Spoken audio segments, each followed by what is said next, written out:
Toll Road here with Off the Beaten Path. good friend here. Check out his videos. What's your videos about now? Mine's about traveling and history. He's been a lot of the same places I've been, so if you watch any of my videos and say, man, that's kind of a cool place, but the video stinks, watch his videos. His are more entertaining, mine's more about history. We're in Springfield, Ohio. You might recognize that house behind us. That's a Westcott House built by Frank Lloyd Wright. We're going to take a tour inside and see a little bit about it. So after you watch my video, watch his. I'll put a link in the comments below. Burton Westcott arrived in Springfield, Ohio in 1903. Now, Burton didn't want to just keep up with the Joneses. He wanted to be the Joneses. So he hired an up-and-coming architect by the name of Frank Lloyd Wright. Frank Lloyd Wright developed a new style of house he called the Prairie Style. And he had just built one in Buffalo, the Darwin D. Martin residence, and thought he'd try the same thing in Springfield for Westcott. Planning on the Westcott House began in 1906 and was finished by 1908. And at that time, Westcott was the big shot of Springfield. High in the hills of High Street, the house worked into the terrain and was built with the only neighbors being those in the graveyard, right next to it.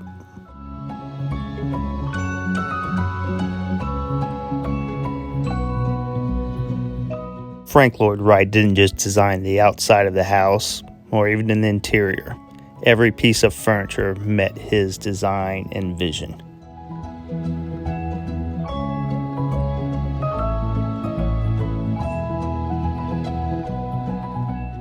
The piano in the sitting room is an original piece, and you'll notice everything in this house is designed with horizontal lines, right down to the fireplace.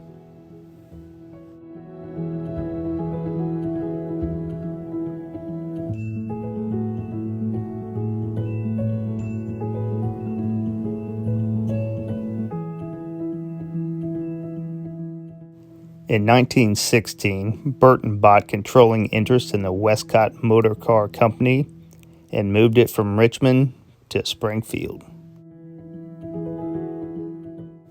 The cars were high-end, handcrafted machines that reached a 2,000-car peak in 1920.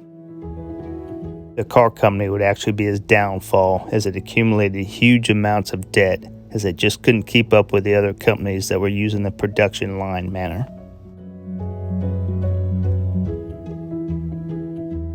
After Burton's death, the house bounced around from several different owners and was even broken up into apartments at one occasion. Renters then aren't much different than renters now. They tear things up. By the end of the 20th century, the house had come in such bad shape that the city wanted to tear it down.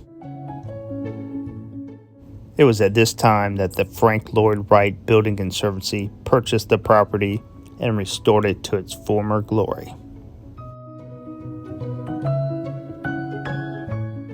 This is Burton Westcott's bedroom, also the room he died in.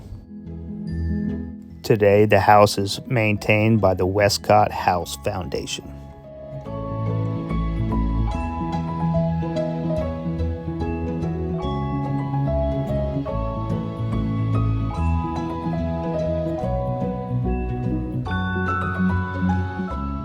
When Burton's son became sick, the common remedy of the day was fresh air, so they had him sleep out on this patio for months. Now, personally, I wouldn't want to overlook a graveyard if I was sick.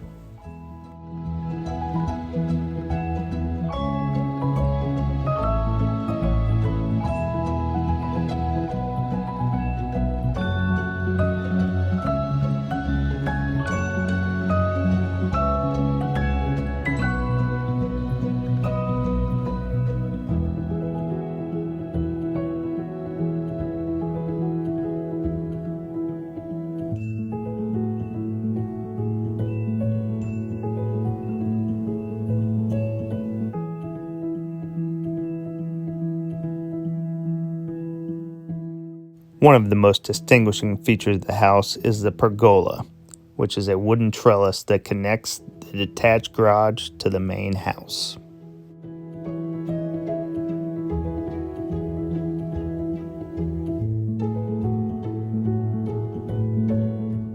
Now, it may connect the main house to the garage, but it's not going to keep you dry, and I can verify that for a fact.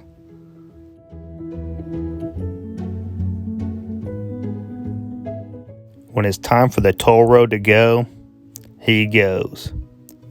That's going to do it from the Frank Lloyd Wright designed Westcott House in Springfield, Ohio. And who knows where the toll road will lead to next.